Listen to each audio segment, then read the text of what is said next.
Halo, perkenalkan nama aku Real Tamalumuga Simarmata. Halo, nama gue Radin Kavanka. Perkenalkan, nama gue Aufa Rizky Fadila. Nama aku Rani Teresa. Halo, saya Alfian Dika Putra. Halo semuanya, perkenalkan nama gue Aufa Rizky Fadila, bisa dipanggil Aufa.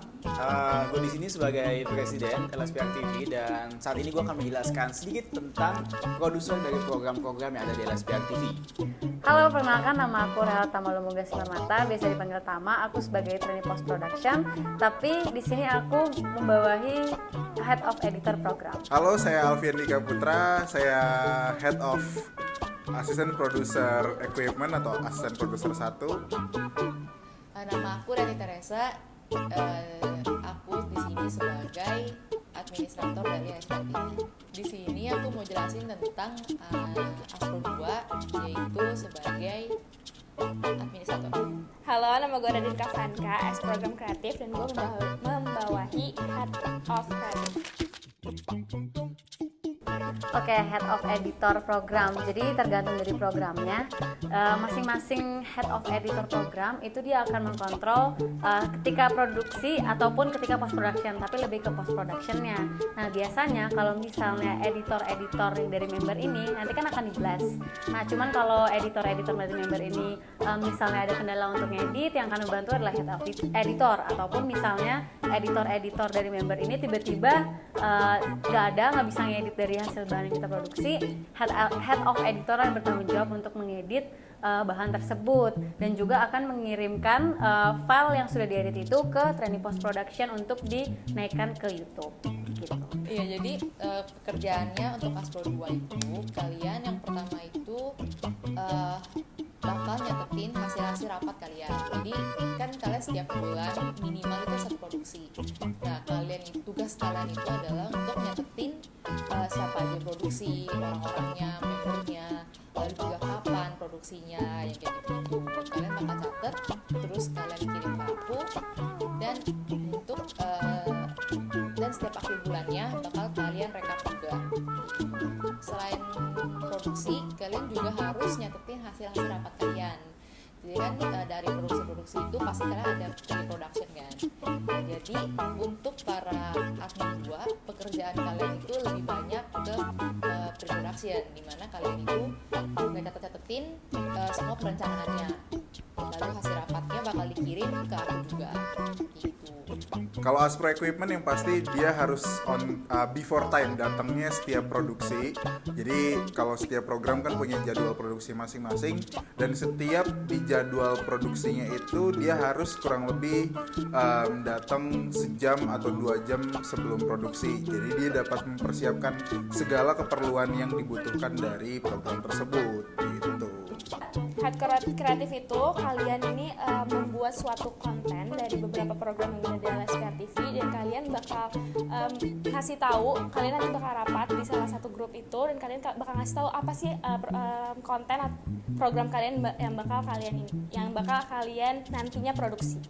Kan udah ada officer program kreatif, terus kenapa ada asisten produser program kreatif, Pak? Ya, itu kan jadi di semua program itu pasti ada kreatifnya karena mereka itu punya beberapa masing-masing kontennya. Jadi kalau misalkan konten ekspor kan berbeda dari konten yang di-create. Jadi mereka itu harus mempunyai kreativitas sendiri dari beberapa konten itu biar ada karakteristiknya masing-masing.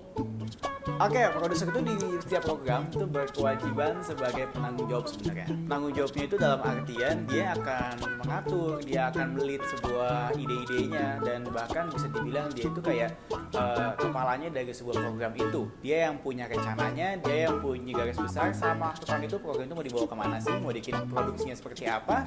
Intinya sih gambarannya dia presiden kecilnya di sebuah program kayak gitu.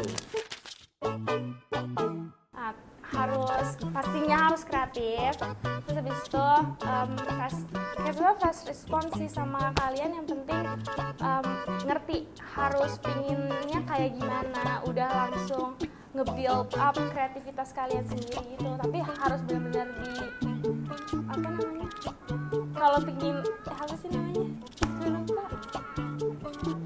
Bukan kalau kita meniru seseorang tapi harus diubah, itu apa sih? Di inovasi.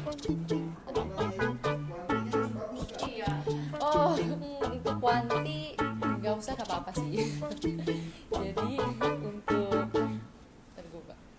Oh ya, untuk Excel kayak gitu-gitu ya standar aja sih, biasa ya, simple aja kok tugasnya. Yang penting bisa Microsoft Word, bisa Excel, yang penting rapi, terus juga bisa dingertiin, bisa dipahami sama membernya juga. Yang pasti dia harus punya referensi yang luas. Dia harus sering nonton konten-konten di YouTube, di TV, itu untuk sebatas referensinya dia. Itu untuk referensi yang nantinya bakal digunain pas dia produksi nantinya gitu. Kalau yang harus dikuasain lagi sih yang pasti tentang peralatan sih. Itu dia harus nguasain, dan nggak cuma apal jenis-jenis, tapi harus tahu dalamnya juga gitu. Dengar-dengar kemarin masuk pro equipment harus bisa operate live program. Betul.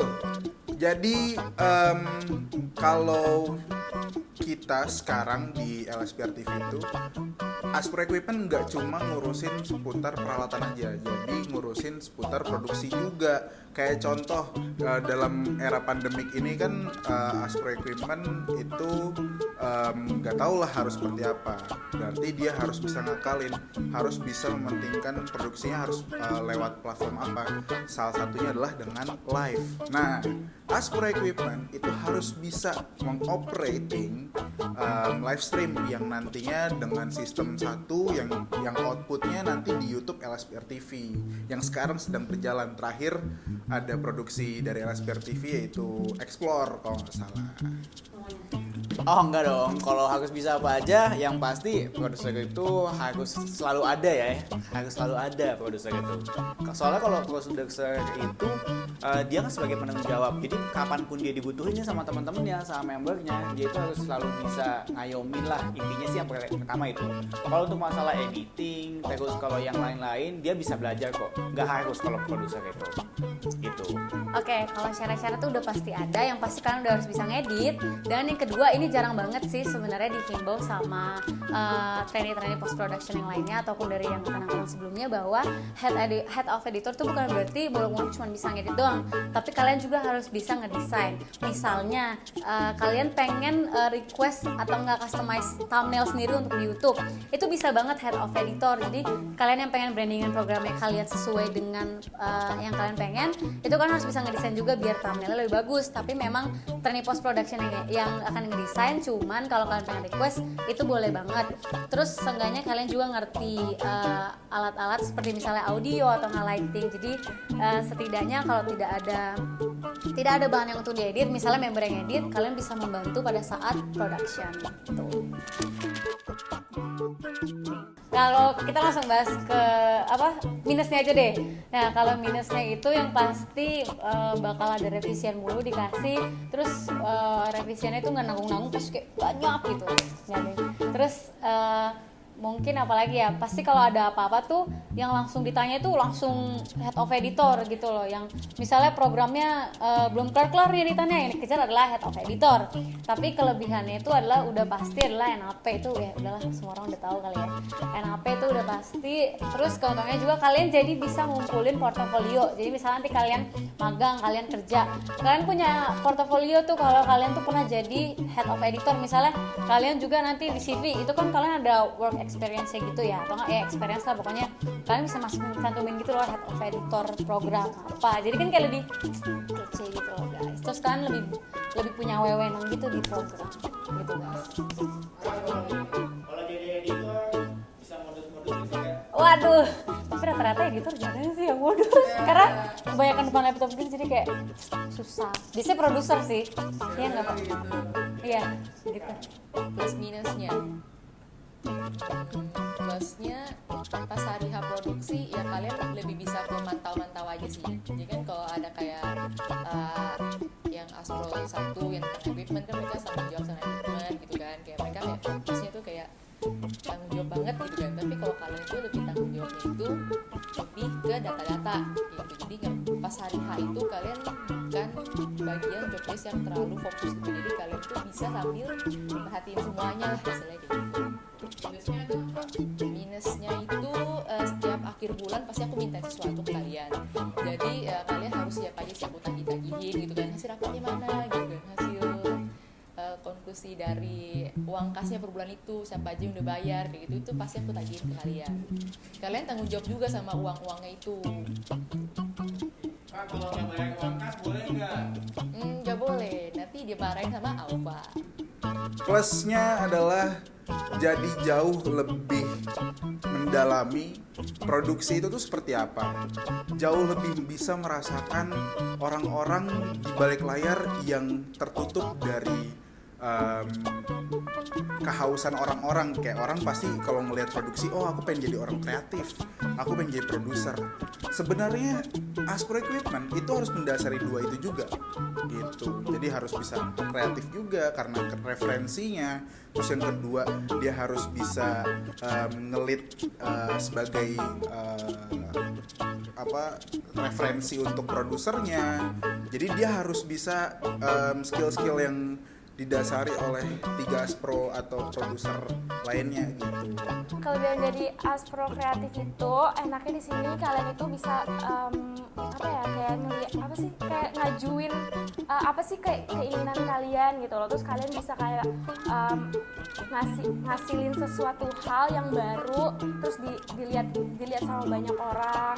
Apalagi kalian bisa jadi nantinya jadi kayak acuan orang lain. Oh bagus nih, maksudnya konten ini bagus, ngerti gak sih kayak gitu ya? Oke, ini plus minusnya ya. Minusnya dulu. Minusnya itu kalau jadi produser kayak nggak enaknya waktu kita tuh tersita sih. Bukan tersita, tapi memang pasti kita akan banyak buang waktu bersama teman-teman kita di LSPR TV. Cuman balik lagi, kalian mau buang waktu itu di hal yang positif atau hal yang negatif? Kalau ini sih positif banget, jadi silakan buang waktu di hal yang positif. Nah, karena waktu kalian udah tersita banyak buat teman-teman kalian, jadi kalian harus fokus nih di sini. Kalau kalian orangnya susah fokus, agak susah juga. Jadi kalian harus latih fokus kalian dulu di situ. Nah, tapi di sisi lain, positifnya, enaknya, kalian akan jadi lebih deket nih sama siapapun yang ada di LSPR TV. Nggak lihat itu dari batch berapa, nggak lihat dari angkatan apa sama aja ya. Nggak dilihat dari angkatan berapapun, nggak lihat dari umur. Itu kalian jadi enak sih, jadi deket banget karena produser itu cakupannya luas. Produser itu cakupannya bisa kemana aja gitu. Dari mulai member lama, member baru. Terus enaknya lagi, produser itu kan ada di setiap produksi ya, ada tanggung jawabnya di setiap produksi. Makanya setiap produser itu NAP itu biasanya banyak nih. Karena bayangin aja di setiap satu bulan itu bisa ada minimal 2 produksi dan dia tuh selalu ikut ambil dari 2 produksi itu. Dan dia udah minimal dapat 2.000 NAP. Kayak gitu cuy.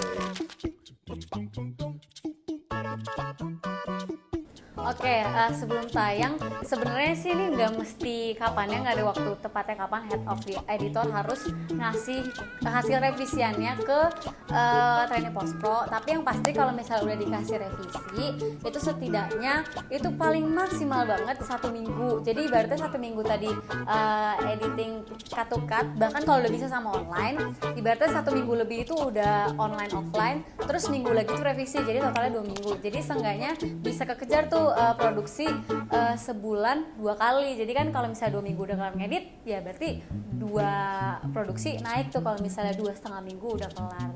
Kayak gitu sebenarnya.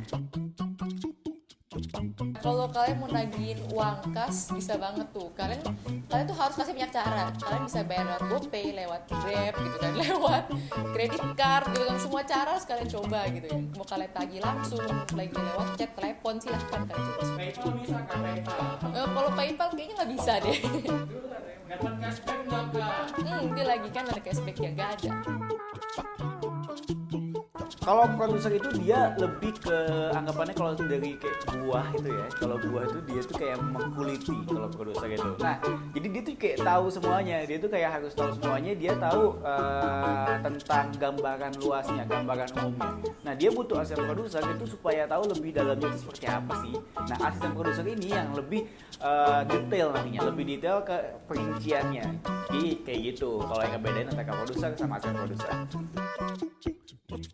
Iya, jadi karena kita itu setiap program itu per bulannya harus produksi kan, jadi dimana mereka harus ngasih beberapa list yang bakal mereka ajuin nantinya di suatu grup, dan tugas program kreatif itu adalah untuk lihat nih apakah konten yang mereka ajuin itu pas atau enggak nih di program tersebut. Jadi kalau memang udah pas, udah disetujui dan udah di-approve, mereka bisa produksi.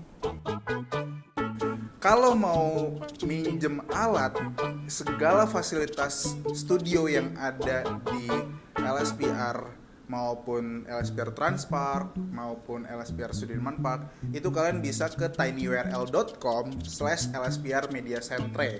Tulisannya CENTRE, baca center tapi gitu. Itu lengkap kalau mau minjem studio, mau minjem alat, terus mau pakai juga satu ruangan khusus, itu bisa di situ.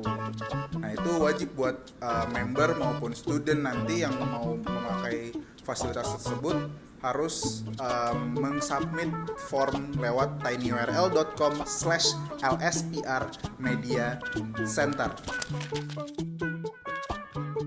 Pesannya ya jangan bosen-bosen.